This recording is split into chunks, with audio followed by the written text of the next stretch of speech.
नमस्ते, नमस्कार, जय हिंद साथियों। स्वागत है सर्वविद्या जी के जीएस भागलपुर में।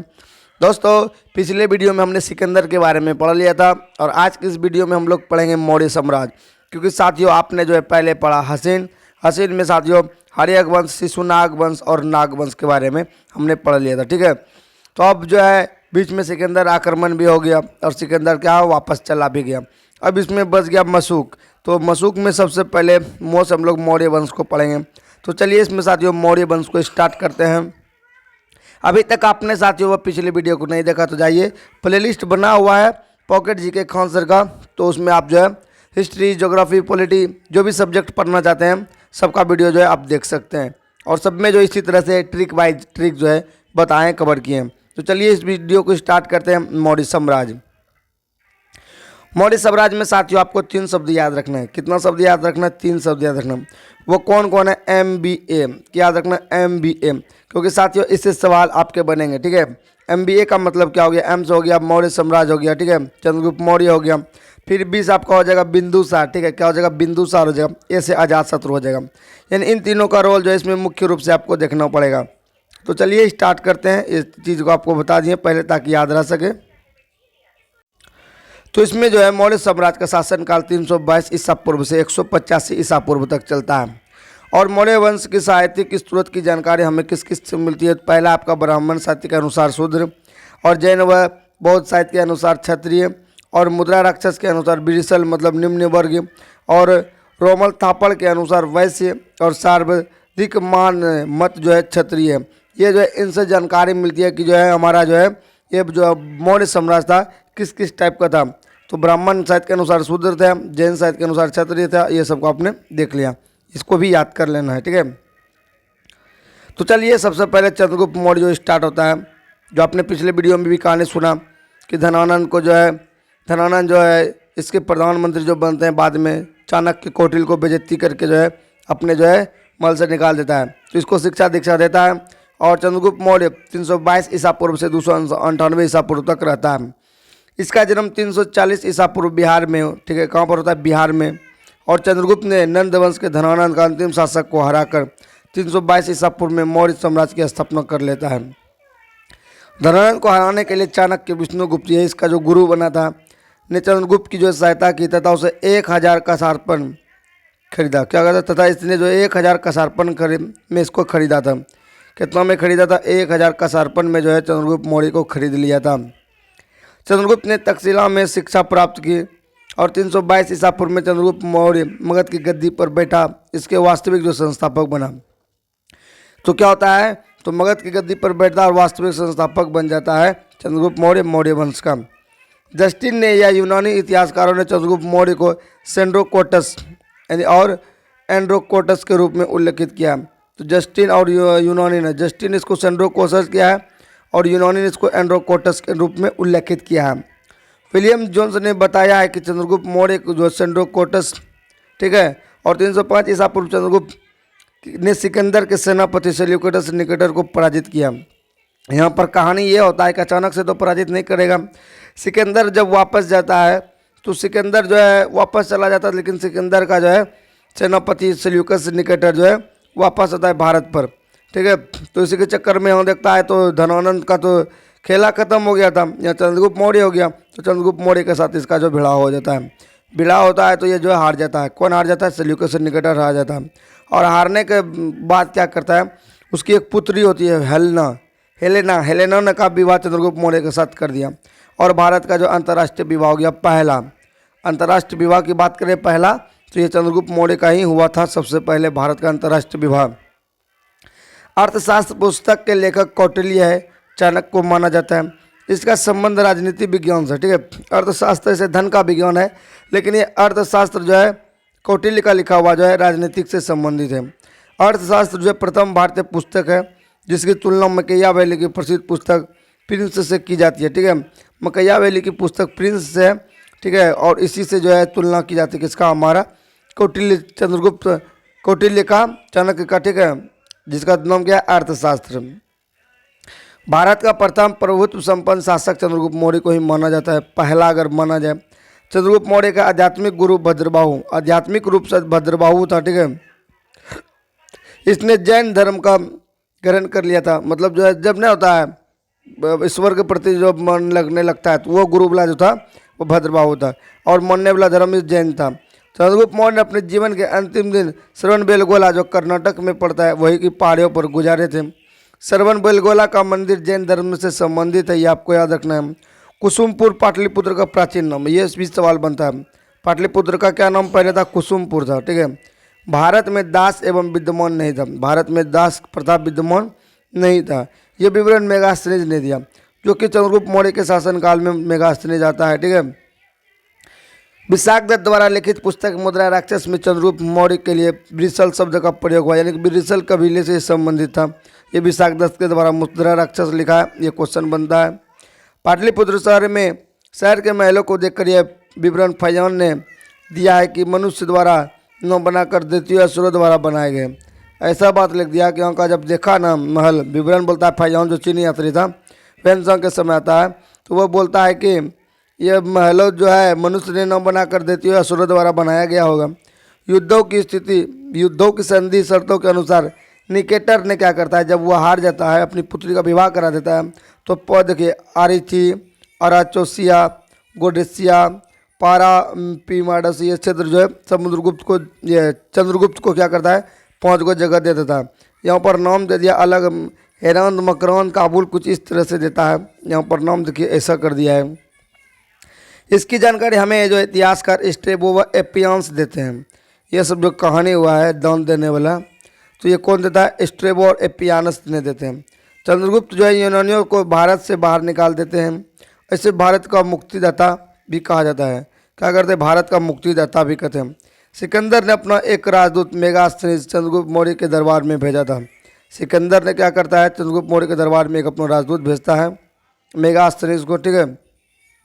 यही सवाल आपसे पूछा जाता है, और यह भारत आने वाला पहला विदेशी यात्री था। प्लूटार्क के अनुसार चंद्रगुप्त मौर्य भी जो है सिल्कस निकेटर को क्या करता है 500 हाथी उपहार में दे दिया जाता है। तो 500 हाथी बोलता है ले लीजिए उपहार में, आप जो अपनी बेटी का शादी करा दिए, हम भी आपको उपहार में दे देते हैं। मेगास्थनीज ने एक पुस्तक लिखी थी जिसका नाम था इंडिका। यह डायरेक्ट सवाल पूछा जाता है। इसमें मौर्य साम्राज्य एवं नगरीय साम्राज्य का जो क्या है विवरण है। इसमें क्या है? मौर्य साम्राज्य और नगर प्रशासन के सैन्य के बारे में वर्णन आता है, या विवरण इसको कहा जाए। फिर बात करते हैं आगे, और इसमें बताया गया प्रशासन के नियंत्रण के लिए 6 समिति का निर्माण किया गया था। और मेगास्थनीज ने मौर्य के महलों का भी वर्णन किया है, जिसमें लकड़ी व पत्थरों का प्रयोग किया गया था। इंडिका में पाटलिपुत्र का वर्णन किया गया है, जिसमें पाटलिपुत्र को पोलीब्रोथा नाम दिया गया है। तो इंडिका में जो है पाटलिपुत्र का क्या नाम दिया है? पोलीब्रोथा। और कुसुमपुर का किसका नाम था? तो पटना का एक प्राचीन नाम कुसुमपुर है। ये आप दोनों को याद रखना है। पोलीब्रोथा जो किस में कहा गया? तो इंडिका पुस्तक जो मेगास्थनीज का लिखा है इसमें पोलीब्रोथा बोला गया है, जो गंगा व स्वर्ण नदी के संगम पर स्थित है। यही पोलीब्रोथा तथा इसमें जो 570 बुज्र और जो है 64 मीनार था। कितना था? बुज्र जो है 570 था, और मीनार की बात करें 64 था। मेगास्थनीज ने मौर्य के समाज को 7 वर्गों में विभाजित किया, परंतु यह कथन प्रमाणित नहीं है। ऐसा कहा जाता है कि 7 वर्गों में विभाजित किया है, लेकिन यह कथन क्या है? प्रमाणित नहीं है। चाणक्य ने अर्थशास्त्र नामक ग्रंथ जो लिखा है संस्कृत भाषा में लिखा है, और इसमें 15 अधिकरण, 180 प्रकरण और लगभग 4000 श्लोक हैं। तो 15 अधिकरण वाला तो हम सवाल देखें, और 180 प्रकरण वाला सवाल हम देख चुके हैं, ये सेट में था। यह राजनीतिक का विषय पर आधारित पुस्तक है, ये भी आपको सेट में मिलेगा कि कैसा सब्जेक्ट है। चंद्रगुप्त जैन धर्मों का अनुयायी था तथा अपने जीवन के अंतिम दिनों पुत्र के पक्ष में शासन त्याग कर जैन मुनि भद्रबाहु से दीक्षा लेकर श्रवणबेलगोला जो मैसूर में है, वहाँ कर्नाटक मैसूर में है, वहाँ जो है 298 ईसा पूर्व चला गया और उपवास के द्वारा शरीर को त्याग कर दिया। इसको क्या बोलते हैं? संलेखना विधि, जो कि गौतम बुद्ध ने भी किया था। गौतम बुद्ध का तो ये हो गया था, मतलब जो कोई भिक्षुक जो है मिला दिया था उसमें उसके मांस भोजन में। ठीक है। यहाँ पर शरीर को संलेखना विधि क्या होता है? जब आपको पता चलने लगता है आपकी मृत्यु करीब है, तो भोजन पानी बंद कर देना और शरीर का त्याग कर देना, इसको बोलते हैं संलेखना विधि। तो समझ में आ गया। इसी विधि के द्वारा जो चंद्रगुप्त मौर्य जो है अपने शरीर का त्याग कर देता है। जैन लेखों के अनुसार चंद्रगुप्त मौर्य के शासनकाल में अंतिम जो है मगध 12 वर्षों तक भीषण अकाल पड़ जाता है। इसी समय यह कहानी चलती है कि जैन धर्म जो दो भाग में विभाजित है। जैन के अनुसार जो चंद्रगुप्त मौर्य के शासनकाल के अंत में क्या होता है, 12 वर्ष का भयंकर अकाल पड़ जाता है और जो है क्या होता है, ये दो भाग में विभाजित हो जाता है। देखिए स्थूलभद्र जो है यहीं पर स्थिर रहेगा, ठीक है, पाटलिपुत्र या वैशाली में ही, लेकिन जो है कर्नाटक चला जाएगा कौन, तो यह भद्रबाहु चला जाता है, ठीक है, इसलिए दो भाग में विभाजित हो जाता है। आने के बाद चंद्रगुप्त मौर्य के समय जो है पुष्यगुप्त ने गुजरात में सुदर्शन झील का निर्माण करवाता है। ये मोस्ट सवाल पूछा जाता है कि गुजरात का सुदर्शन झील का निर्माण किसने करवाया था, तो पुष्यगुप्त ने जो है करवाता है। और उसके बाद आता है उसका पुत्र बिंदुसार। कौन आएगा, बिंदुसार आएगा। तो भाई ये झील वाला सवाल जो है बनता है, इसलिए इसको ध्यान रखिएगा। अब आइए यहाँ पर एक सवाल आपका इंपॉर्टेंट अब बनेगा, बिंदुसार चंद्रगुप्त मौर्य का उत्तराधिकारी यानी MBA। तो अब बी का बारी मतलब बिंदुसार का बारी। तो बिंदुसार का शासनकाल जो 298 से 272 ईसा पूर्व तक चलता है। कितना चलता है, 298 ईसा पूर्व से 272 ईसा पूर्व तक चलता है। और चंद्रगुप्त मौर्य का पुत्र बिंदुसार 298 ईस्वी में गद्दी पर बैठा। यूनानी साहित्य ने इसे जो है अमित्र चेटस मतलब अमित्र घात, ठीक है, क्या बोलते हैं, अमित्र घात बोलते हैं, बहुत ही खतरनाक, अमित्रो चेटस या फिर अमित्र घात कहा गया है। तिब्बत इतिहासकार तारानाथ के अनुसार यह महान शासक था। ये तिब्बती जो इतिहासकार आता है तारानाथ, ठीक है, तिब्बती इतिहासकार तारानाथ है। इस सवाल भी पूछा जाता है। ये क्या बताता है कि बहुत ही महान शासक है। ये जो है सिजेरियन बेबी था। ये क्या था, सिजेरियन बेबी था। इसके अनुसार बिंदुसार ने दक्षिण भारत पर आक्रमण किया और वहाँ आजीवक संप्रदाय का अनुयायी था। दक्षिण भारत पर जो है क्या करता, आक्रमण करता है। और जो है ये किस तरह का सांप्रदायिक था, आजीवक संप्रदाय था। नोट, आजीवक संप्रदाय का स्थापना जो मखलीपुत्र गोसाल ने किया था, ठीक है, किसने किया था, मखलीपुत्र गोसाल ने किया था। ये आपने कहाँ पे पढ़ा होगा मखलीपुत्र गोसाल, तो जैन धर्म में पढ़ा होगा, ठीक है। यूनानी इतिहासकार एथेंसियंस के अनुसार यूनान के शासक एंटियोकस फर्स्ट से 3 वस्तुएं मांगी थी, मीठी शराब, सूखे मेवे जिसको अंजीर बोलते हैं, और दार्शनिक। ये जो है किसके अनुसार, तो इतिहासकार एंथिनियस के अनुसार यूनान के शासक जो एंटियोकस से, ठीक है, एंटियोकस से क्या बोला कि हमको 3 चीज़ चाहिए, मीठा शराब चाहिए, सूखा मेवा चाहिए जिसको अंजीर बोलते हैं, और दार्शनिक चाहिए। बिंदुसार के समय तक्षशिला में 2 विद्रोह हुए थे जिसका दमन अशोक व सुसीम ने किया था। नेपाल विद्रोह का दमन अशोक ने किया था। तो ये जो 2 विद्रोह हो जाता है तक्षशिला में, ठीक है, कौन कौन, तो एक हो जाता है आपका अशोक ने करता है, सुसीम ने करता है। नेपाल का विद्रोह जब होता है तो अशोक ने करता है, ठीक है। तक्षशिला का 2 विद्रोह होता है, फिर जो दोनों को ख़त्म करता है, फिर नेपाल में भी होता है। उसके बाद देखिए बिंदुसार की मृत्यु के समय अशोक जो है उज्जैन का राज्यपाल था। जब अशोक जो है क्या था, राज्यपाल, और बिंदुसार का क्या हो गया, द एंड हो गया, तो ये आकर जो है बैठ जाएगा इसके गद्दी पर। तो बिंदुसार का अन्य नाम भी जाना जाता है बिंदुपाल, ठीक है, चीनी विवरण, ठीक है, इस स्ट्रेबो के अनुसार, और अलिड्रोकस स्ट्रेबो चीनी विवरण के अनुसार बिंदुपाल, और अलिड्रोकस के विवरण से स्ट्रेबो, और जैन ग्रंथ के अनुसार सिंहसेन, और वायु पुराण के अनुसार भद्रसार इसको बोलते हैं। किसको, वायु पुराण के अनुसार बिंदुसार को भद्रसार या वारिसार भी बोलते हैं। अब जो अशोक भाई आता है, अशोक भाई तो और ख़तरनाक होगा। आप कलिंग मूवी देखे होंगे, शाहरुख खान जो कि यही अशोक का रूप धारण करता है। तो जो है 269 से लेकर 232 ईसा पूर्व तक अशोक जो है 4 वर्ष तक अपने भाई के साथ जो है सत्ता संघर्ष चला। सिंगली अनुश्रुति के मान्यता के अनुसार अशोक ने अपने 99 भाइयों की हत्या कर दी, और अशोक की माता का नाम भीमा या सुब्रदांगी था, यह नाम आता है, ठीक है। इनकी पत्नी का नाम विदिशा, मध्य प्रदेश में जो है पत्नी देवी, ठीक है, देवी नाम है, और विदिशा मध्य प्रदेश जो है स्तंभ जो उससे प्राप्त हुआ होगा। इनके पुत्र जो महेंद्र और संघमित्रा थे, ठीक है, इन दोनों का काम जो है धर्म की प्रचार में लेगा, ठीक है। इन्होंने श्रीलंका में बौद्ध धर्म प्रचार किया था, ठीक है, बौद्ध धर्म का प्रचार के लिए जो श्रीलंका भेज दिया था इन दोनों को। इसकी दूसरी पत्नी जो थी उसका नाम था कारुवाकी। कौन थी, कारुवाकी। 2 को, एक पत्नी का नाम देवी, दूसरी का पत्नी का नाम कारुवाकी थी। और तीसरा बेटा था तीवर, जिसका जो है क्या है, जिसका एक अभिलेख मिलता है। अशोक ने क्रोधित होकर तस्य रक्षित को जीवित जला दिया। क्या हो गया, तस्य रक्षित को जीवित जला दिया। तस्य रक्षित कौन अब था, रक्षिता को। अशोक का राज्याभिषेक जो होता है 269 ईसा पूर्व में होता है। कब होता है, 269 ईसा पूर्व में होता है। तो ये आपको ये कहानी याद रखनी है कि जो ये राज्यपाल था और जो है जब वो बिंदुसार का जो है द एंड हो रहा था। अशोक का नाम देखिए क्या क्या मिलता है। तो अशोक का नाम पुराण में अशोक वर्धन मिलता है, गिरनार अभिलेख में अशोक का अशोक मौर्य मिलता है, और मास्की गुर्जर्रा नेटरू और उदय या गोलम अभिलेख में अशोक नाम मिलता है, और भाब्रू अभिलेख में प्रियदर्शी मिलता है। ये भाब्रू अभिलेख जो है इसमें प्रियदर्शी मिलता है। कल्याण की राज तरंगिणी पुस्तक जो है इसके अनुसार अशोक पहले शिव भगवान का क्या अनुयायी था। और कल्याण का राज तरंगिणी संस्कृत में लिखा गया पुस्तक है जो कश्मीर के इतिहास के बारे में भी जानकारी देती है। अशोक ने श्रीनगर शहर की स्थापना की, मोस्ट इंपॉर्टेंट सवाल बनेगा, ठीक है, क्योंकि इतिहास जो है वही से इसका जो जानकारी मिल रहा है। तो श्रीनगर की स्थापना कौन करेगा, तो अशोक ने करेगा, ठीक है। और वहाँ शिव मंदिर का निर्माण कराया था। राज तरंगिणी को भारतीय इतिहास की प्रथम पुस्तक माना जाता है तथा कल्याण जयसिंह के दरबार में था। कल्याण क्या था, तो जयसिंह के दरबार में था। अशोक ने नेपाल में ललिता पाटन शहर बसाया था। ये सवाल अब नया पूछ सकता है। तो पहले श्रीनगर का स्थापना अशोक ने करवे करेगा, लेकिन ललिता पाटन का भी शहर का स्थापना करेगा। अशोक ने अपने राज्याभिषेक के 8वें वर्ष 261 ईसा पूर्व में कलिंग युद्ध किया। क्या किया, कलिंग युद्ध किया। और कलिंग शासक जो नंदराज था, कलिंग का शासक किसके साथ किया था, नंदराज के साथ किया था। इस युद्ध में अशोक ने विजय प्राप्त की, लेकिन इस युद्ध में 1 लाख लोग मारे गए, 1.5 लाख लोगों को क्या बंदी बनाया गया। इस युद्ध के पश्चात अशोक का हृदय परिवर्तन हो गया। इतना बड़ा कांड देखा ना, इसका हालत खराब हो गया, हृदय परिवर्तन हो गया। बहुत इतना जो है क्रूर आदमी है, और इसीलिए जो है क्या क्या युद्ध घोष के स्थान पर धम घोष कर दिया, और युद्ध घोष के स्थान पर कर धम घोष अपना लिया,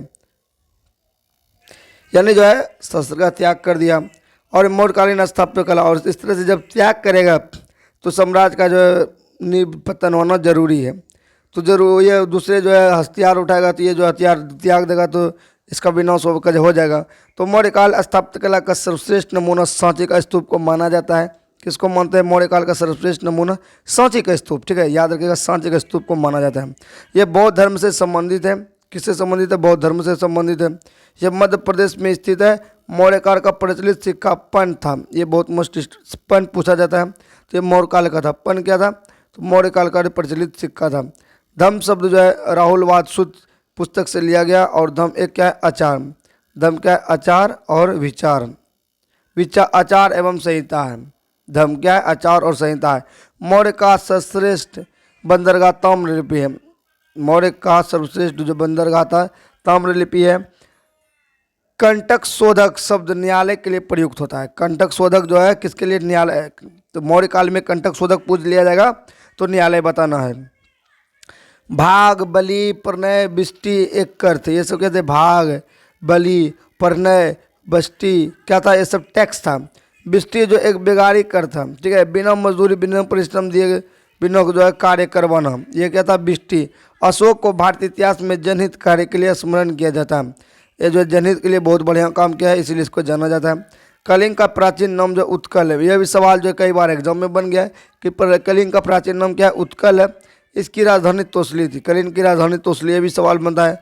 कलिंग शासक खारवेल जो है महामेघवान वंश के थे, और इन्होंने उड़ीसा में उदयगिरी की पहाड़ियों पर हाथी गुफा अभिलेख उत्कीर्ण करवाया। तो हाथी गुफा अभिलेख से जो किसकी जानकारी मिलती है, ये सवाल जो डायरेक्ट पूछा जाता है तो कलिंगराज खारवेल, कलिंगराज खारवेल की जो है जानकारी मिलती है, जो कि आपको जो कलिंग जो है पहाड़ियों पर गुफा जो है, ये जो उदयगिरी की पहाड़ी पर जो है गुफा में चित्रित करवाया। कौटिल्य के अर्थशास्त्र के अनुसार कलिंग हाथियों के लिए प्रसिद्ध था। तो यहाँ पर देखिए खारवेल जो है, सो आप ट्रिक याद रख सकते हैं, कलिंगराज खारवेल, हाथी का शरीर खरखरे होगा। इन्हीं हाथियों को प्राप्त करने के लिए अशोक ने कलिंग पर आक्रमण किया था। मतलब अशोक का आक्रमण करने का रीजन दिया है कि हाथी को प्राप्त करने के लिए आक्रमण कर दिया था। सिंगली अनुश्रुतियों में दीप वंश तथा महावंश के अनुसार अशोक को उसके शासक के 4थे वर्ष निग्रोथ नामक भिक्षु ने बौद्ध धर्म से दीक्षित किया था। तो जो है बौद्ध धर्म को अपनाया था, किसके करने पर, निग्रोथ नामक भिक्षुक था, बौद्ध भिक्षुक, इसी ने जो है इसको अशोक को क्या कर दिया, तो बौद्ध दीक्षा दे दिया था। इसके बाद अशोक मोगली पुत्र से प्रभावित हुआ और बौद्ध धर्म में रुचि रखने लगा। दिव्यावदान बौद्ध साहित्य के अनुसार अशोक बौद्ध धर्म में दीक्षित करने का जो श्रेय जो उपगुप्त को दिया जाता है। ये भी मोस्ट सवाल है। तो जो है निग्रोथ नामक भिक्षु से इसको दीक्षा दिया है, लेकिन जो है इसको जो है दीक्षित करने का श्रेय जो उपगुप्त को माना जाता है किसके दिव्यावधान के अनुसार। चीनी यात्री वेनसांग का समर्थन करता है और अशोक ने अपने शासन के दौरान सर्वप्रथम बोध गया धम्म यात्रा की और 20 वर्ष में लुम्बिनी तक की यात्रा की। तो पहले बोध गया की यात्रा करता है, फिर लुम्बिनी चला जाता है। लुम्बिनी नेपाल में जहाँ कि भगवान गौतम बुद्ध का जो है जन्म होता है। अशोक ने जो है धर्म प्रचार के लिए जगह जगह पर जो है लेख उत्कीर्ण करवाते हैं।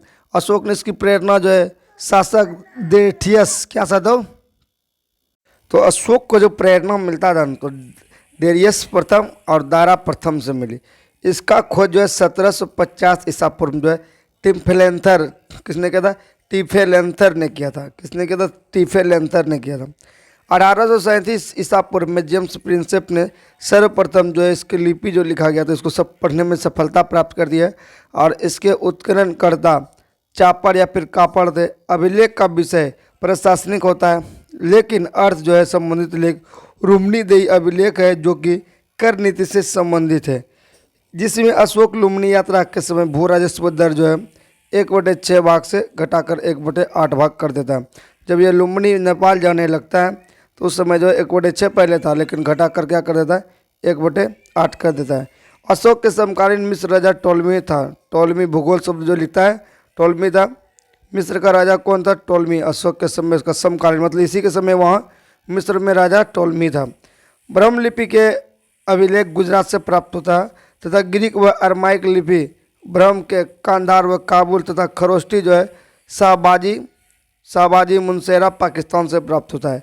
कांधार अभिलेख का खोज जो है 1958 ईस्वी में हुआ था। अभिलेखों की लिपियाँ ब्रह्म लिपि भारत में, ठीक है, खरोष्टी लिपि पाकिस्तान में, ग्रीक लिपि अफगानिस्तान में, अरमाइक लिपि भी आपका अफगानिस्तान में। तो ये अभिलेख जो है मिला है कहाँ कहाँ से उसका जो है दिया हुआ है। अशोक ने सार्वजनिक स्थान पर रजाई ज्ञात स्थापित किया। क्या रजाई ज्ञात स्थापित किया है।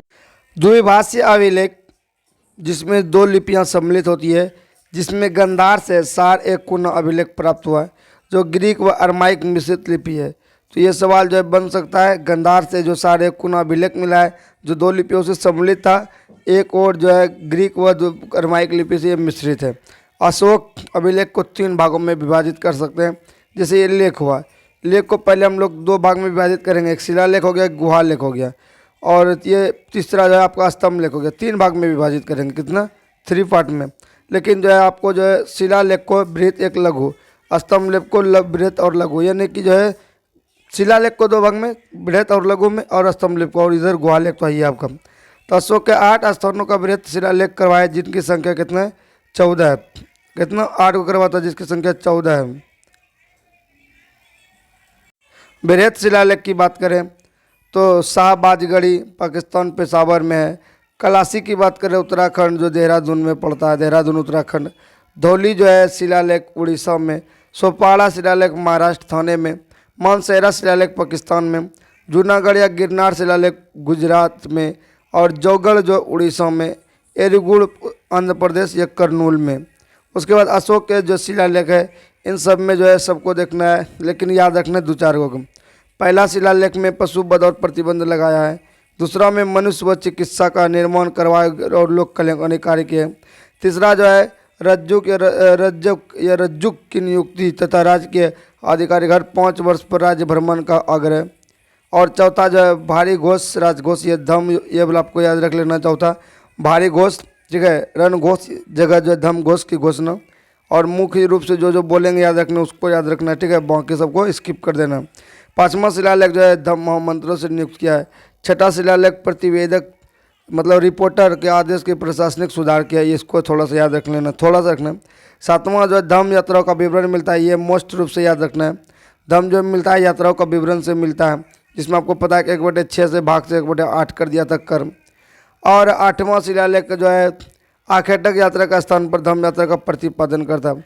9वां शिलालेख में जब मंगलाचरण समारोह स्थान या धम्म मंगलाचरण प्रारंभ सभी भेंट तथा सच्चे शिष्टाचार का उल्लेख करता है आपका 8वां में और 9वां में। और 10वां में करता है धम्म की श्रेष्ठता के बारे में जो है, और राजा उच्च अधिकारी हमेशा प्रजा के हित में सोचेंगे, ये कहा है। 11वां आपको जो है दिया गया है धम्म की कामना फिर धम्म की दान। 12वां जो धार्मिक सहिष्णुता का उल्लेख करता है, ये 12वां आपको याद रखना है। और 13वां मोस्ट इम्पोर्टेंट स्टार लगा लीजिए एकदम जितना लगाना है। कलिंग युद्ध का वर्णन किसमें है? 13वां में। 5 यूनानी राजाओं का नाम उल्लेख जहाँ उसने विदेश प्रचारक भेजा था, ये भी आपका 13वां में। और अशोक का हृदय परिवर्तन की बात 13वां में। तो 13वां फेमस है, ठीक है। 13वां से सवाल बहुत भरपूर मात्रा में बढ़ता है। और अंतिम 14वां जिसमें जो है 13 अभिलेखों का पूर्वावलोकन तथा जनता को धार्मिक जीवन बिताने के लिए प्रेरित करता है। नोट की बात करते हैं तो पृथक कलिंग प्रज्ञापन अशोक के 13वें शिलालेख में कलिंग युद्ध का जो उल्लेख मिलता है, लेकिन धौली व जगाड़ में 13वें अभिलेख में समस्त प्रजा अपने संतान के समान बताया गया है। ये भी जो है याद रख लेना है। मोस्ट यहाँ सवाल बनेगा अशोक के 11वें 12वें और 13वें शिलालेख में बदलाव किया गया। इसमें पृथक कलिंग क्या प्रज्ञापन को कहा जाता है। अशोक के लघु शिलालेख 18 विभिन्न स्थानों से प्राप्त होते हैं जिनकी संख्या निश्चित नहीं है, जिसमें सबसे लघु शिलालेख जो है क्या संतति कर्नाटक का, याद रखना है।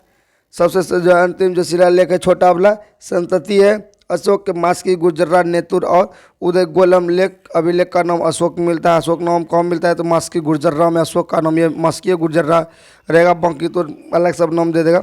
भारभू शिलालेख को कोटपुतली बड़रोड के बैरठ विराटनगर बीजक के पहाड़ी पर भीम डोगरी पर स्थित है, जिसकी खोज 1837 में कैप्टन बर्ट ने किया था, जिसके समय नाम जो है मगधीराज लिखा हुआ है। भारभू लेख में जो है अशोक सबसे बड़ा स्तंभ लेख है।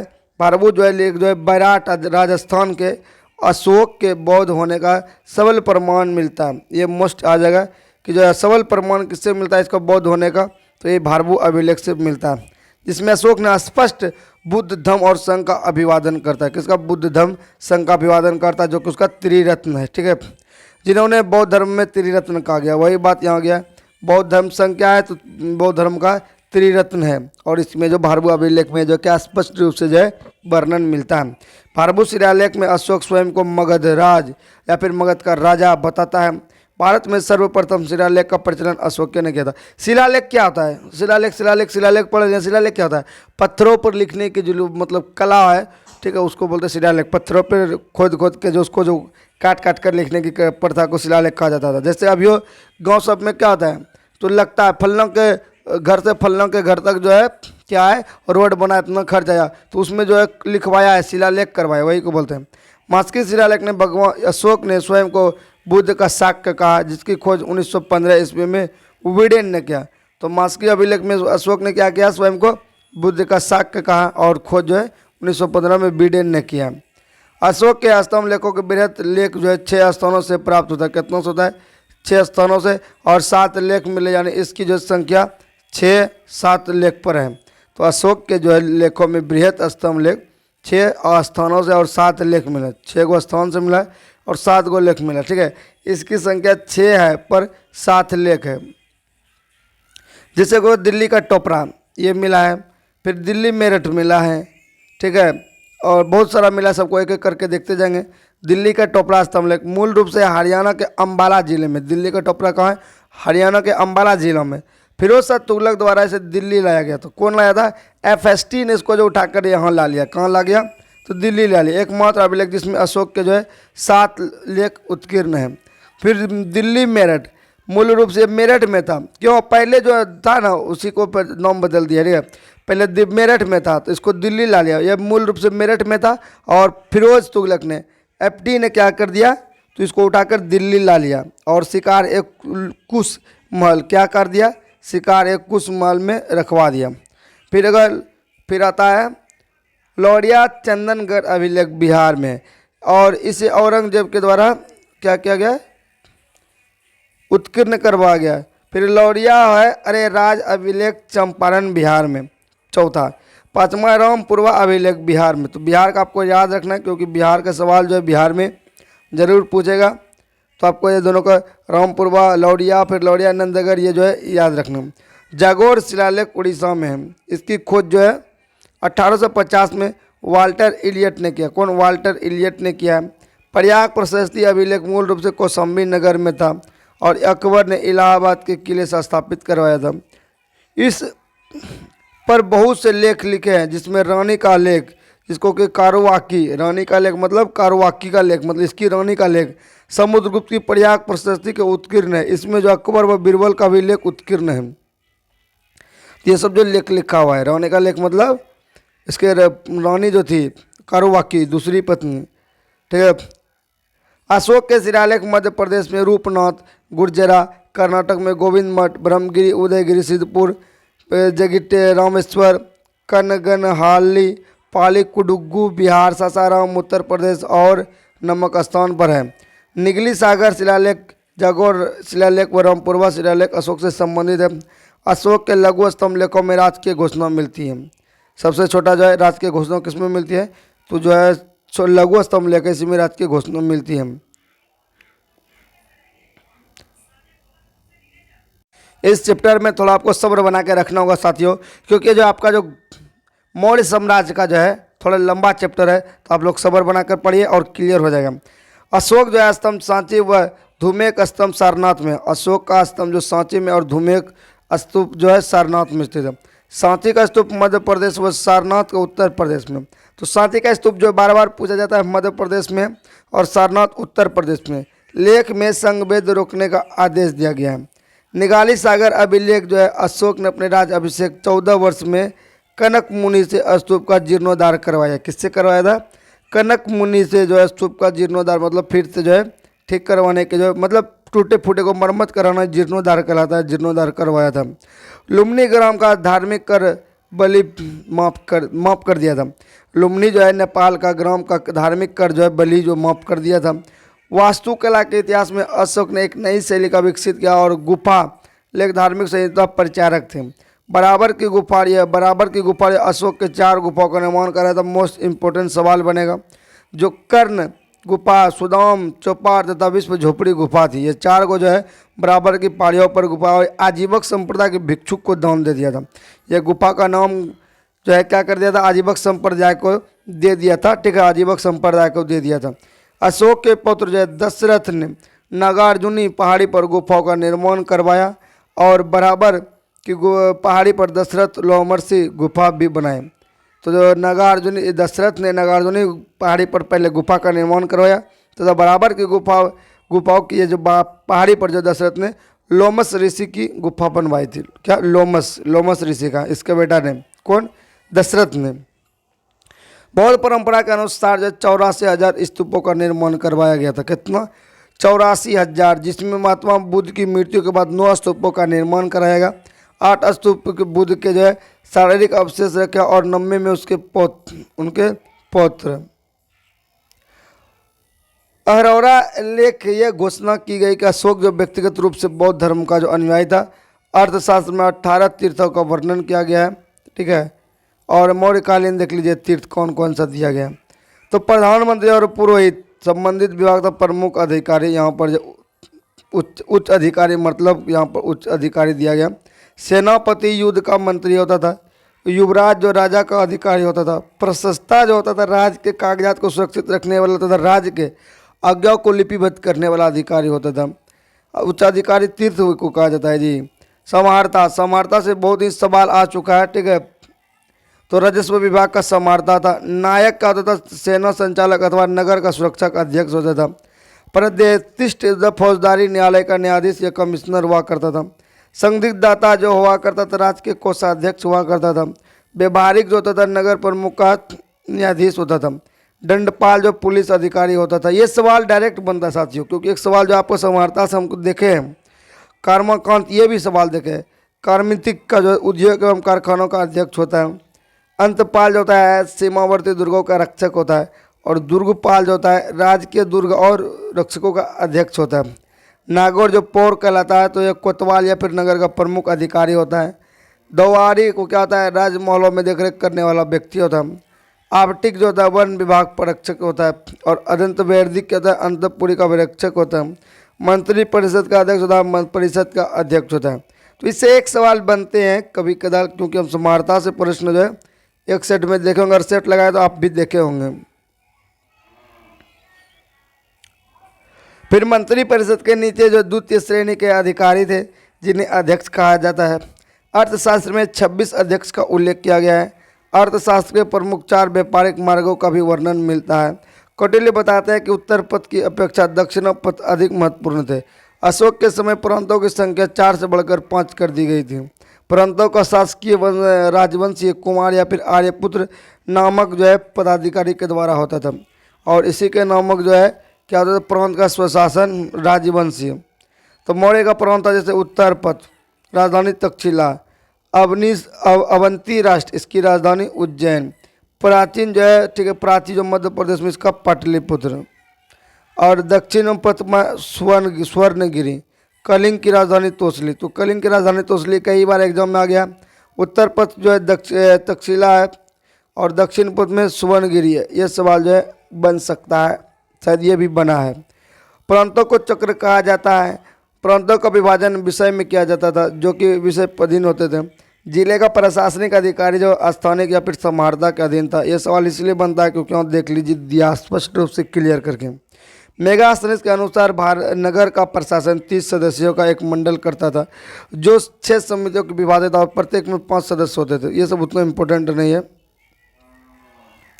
नगरीय प्रशासनिक समिति उनके कार्य, तो समिति हो गया, इधर कार्य हो गया। और यहाँ पर देखते हैं, प्रथम समिति उद्योग शिल्प के लिए, दूसरा समिति जो विदेशी जो देखभाल के लिए, तीसरा जो जन्म मरण के लिए, चौथा जो व्यापार और वाणिज्य के लिए, पंचम जो है वस्तु के विक्रय के लिए, छठी जो है बिक्री कर लिए। तो ये भी उतना इम्पोर्टेंट है। इम्पोर्टेंट क्या है हम आपको बताते हैं। बिक्री कर के रूप में जो मूल्य का 10वां भाग वसूला जाता था, ये आप लोग को याद रखना है। एग्रोनोमी मेगास्थनीज के अनुसार जो है निर्माण मार्ग जो है निर्माण अधिकारी था। एग्रो वाला याद रखेगा, एग्रोनोमाई मेगास्थनीज के अनुसार मार्ग निर्माण का अधिकारी था। सैन्य व्यवस्था मेगास्थनीज के अनुसार सैन्य विभाग जो 6 समितियों का विभक्त था, और प्रत्येक समिति 5 सदस्य हुआ करते थे। सैन्य प्रबंधन देखरेख करने वाला अधिकारी अंतपाल था, और सैन्य विभाग का सबसे बड़ा अधिकारी सेनापति प्लिनी था। प्लिनी नेचुरल हिस्ट्री का लेखक प्लिनी है, ये भी आपको ध्यान रखना। नामक यूनानी लेखक के अनुसार चंद्रगुप्त की सेना में 6 लाख ना, इकाई दाई सैकड़ा हजार 10,000 लाख, 6 लाख पैदल सिपाही और 3 लाख घुड़सवार और 9,000 हाथी थे। सोच सकते हैं 30,000 है, इधर तो 6 लाख हो गया। 6 लाख था, 30,000 घुड़सवार था और 9,000 हाथी थे। सोच सकते हैं चंद्रगुप्त मौर्य की सेना, चंद्रगुप्त की सेना में। मुद्रा विभाग का अधिकारी होता है लक्षणा अध्यक्ष होता था। कृषि विभाग का अधिकारी सीता अध्यक्ष होता था। ये दोनों याद रखेगा। मुद्रा के लिए लक्षणा और कृषि के लिए सीता। व्यापारिक कर विभाग जो अधिकारी होता है शुल्का अध्यक्ष। ये भी सवाल आ गया, शुल्का अध्यक्ष भी हो गए, व्यापारिक कर विभाग से संबंधित होता था। और खान विभाग का अध्यक्ष होता था अकरा अध्यक्ष। खान सब जो अकरा अध्यक्ष होता था। व्यापारिक मार्ग का अध्यक्ष होता था संस्था अध्यक्ष होता था। पासपोर्ट विभाग का अध्यक्ष होता मुद्रा अध्यक्ष होता था। अब आइए सैन्य और समिति को देखते हैं, उसके बाद थोड़ा सा बचेगा और द एंड हो जाएगा मौर्य का, जो कि फिर उसके बाद मौर्य का उत्तर काल पढ़ेंगे। तो सैन्य समिति उनके कार्य को देखते हैं, जैसे कि यहाँ पर देख सकते हैं। प्रथम जो है जल सेना निरीक्षक था। फिर बात करें प्रथम द्वितीय क्यों दिया है, फिर था द्वितीय में यातायात, ये सबको जो है उतना मायने नहीं रखता। पैदल सेना का निरीक्षण, अश्व सेना निरीक्षण, गज सेना निरीक्षण, रथ सेना निरीक्षण, ये सबको स्किप करते हैं। इसको देखते हैं। मेगास्थनीज ने भारत समाज को 7 विभागों में विभक्त किया था। एक तो दार्शनिक था, व्यापारी था, किसान था, कारीगर था, चरवाहा था, सैनिक था, मंत्री व परामर्शदाता था, गुप्तचर था। ये 7 टाइप के लोग जो है 7 तरह के विभाजित लोग रहते थे उसके दरबार में। अर्थशास्त्र में गुप्तचर को गुल पुरुष कहा गया है। मोस्ट इंपोर्टेंट, गुल पुरुष जो क्या बोलते हैं, गुप्तचर को बोलते हैं। यह सवाल पूछा गया है। एक स्थान पर रहकर कार्य करने वाले गुप्तचर को संस्था कहते हैं, मतलब एक बना लिया संस्था, एक स्थान पर कर रहा है, और दूसरे स्थान पर भ्रमण करके करने वाले को संचार कहते हैं। तो जगह जगह पर जाकर संचार करेगा। मौर्य शासन में पुरुषों के साथ महिला अंगरक्षक होती थी, और अर्थशास्त्र में भूमि छिद्र न्याय का वर्णन करता है। सरकारी भूमि को सीता भूमि कहा गया है। बिना वर्षा के अच्छी खेती होने वाली भूमि को क्या बोलते हैं, अदेव मातृक भूमि। क्या अदेव मातृक भूमि, बढ़िया खेती हो रहा है बिना वर्षे का, उसको बोलेंगे। सीता अध्यक्ष कृषि के अधिकारी थे। एरियन ने गुप्तचर को ओवरसियर तथा स्ट्रेबोन इंस्पेक्टर कहा है। क्या कहा है, ओवरसियर बोल रहा था, मतलब गुप्तचर को, और स्ट्रेबोन में इंस्पेक्टर बोला है। गुप्तचर विभाग एक प्रत्येक अमात्य के अधीन रखा गया। महामात्य सर्प कहा गया है। समाज में वैश्यावृत्ति प्रचलित थी तथा इसके संरक्षण भी प्राप्त थे। स्वतंत्र रूप से वेश्यावृत्ति करने वाली जो स्त्री थी उसको रूप जीवा कहलाती थी। और इनके कार्य का निरीक्षण जो है गणिका अध्यक्ष करती थी। इनके कार्य का जो है जो निरीक्षण गणिका अध्यक्ष करते थे। बाकी बात करते हैं संभ्रांत घर की स्त्रियां पराय घर के अंदर रहती थी और कौटिल्य ऐसी स्त्रियों को जो है अनिकासिनी कहा गया है। मौर्य शासन 137 वर्ष तक चलता है। भागवत पुराण में के अनुसार जो मौर्य वंश 10 राजा हुए, जबकि वायु पुराण के अनुसार 9 राजा हुए। मौर्यकालीन अर्थव्यवस्था के दासों को महत्वपूर्ण योगदान रहा। मेगास्थनीज के अनुसार मौर्य काल में दास प्रथा नहीं थी। मौर्य शासन में 2 प्रकार के न्यायिक व्यवस्था थी, धर्म स्थानीय व्यवस्था एवं कंटक शोधन न्यायपाल थे। रज्जुक क्षत्रिय न्यायाधीश गणराज्य न्यायाधीश कहलाते थे। मौर्य वंश का अंतिम शासक मोस्ट इम्पोर्टेंट सवाल बनेगा बृहद्रथ कहते हैं। इसकी सेना पुष्यमित्र शुंग ने 185 ईस्वी में क्या कर दी, मगध पर शुंग वंश की नींव डाल दी। क्या करेगा, मगध पर शुंग वंश की नींव डाल देगा। और ये जो कौन था, तो ये ब्राह्मण जाति का था। पुष्यमित्र क्या था, ब्राह्मण जाति का था। ठीक है, तो ये ब्राह्मण जाति का होता। और यह जहाँ पर ऐसा इतिहासकार बताते हैं, कहानी में हमने सुना है, ठीक है, बहुत सारे वीडियो में हमने सुना है, बोलता है कि ब्राह्मण जाति का था। मतलब नहीं होता, थोड़ा सा एकदम आपको इमोशन टाइप का कर देगा याद रखने के लिए कि पुष्यमित्र साथियों ब्राह्मण जाति का था। इन्होंने देखा कि बौद्ध धर्म का प्रचार ऐसे ऐसे हो रहा, इसको रहा नहीं गया। यह जो उस समय जो है पहले क्या रहेगा तो इसको हम बाद में देख लेंगे, ठीक है, जब इसका कहानी स्टार्ट होगा। तो इसी टाइप से इसका हत्या करके इसका द एंड कर देगा पुष्यमित्र ने। बृहद्रथ का हत्या करेगा, उड़ा देगा, तब जाकर जो है मौर्य साम्राज्य पूरी तरह से नष्ट हो जाएगा। अब मौर्य साम्राज्य नष्ट हो जाएगा तो उसके मौर्य उत्तर मतलब मौर्य के बाद की काल को पढ़ेंगे अगले वीडियो में। तो इसमें थोड़ा सा कुछ झोल टाइप का था, मतलब झोल टाइप का जो है मतलब मन नहीं लगने लायक टाइप का, तब फिर भी इसको हमने कवर किया है। तो उम्मीद करते हैं अच्छा लगा वो वीडियो, लाइक कर लीजिएगा, ठीक है, चैनल पर जो है सब्सक्राइब कर लीजिएगा। Thank you so much. मिलेंगे नेक्स्ट क्लास में, तब तक के लिए सभी को जय हिंद।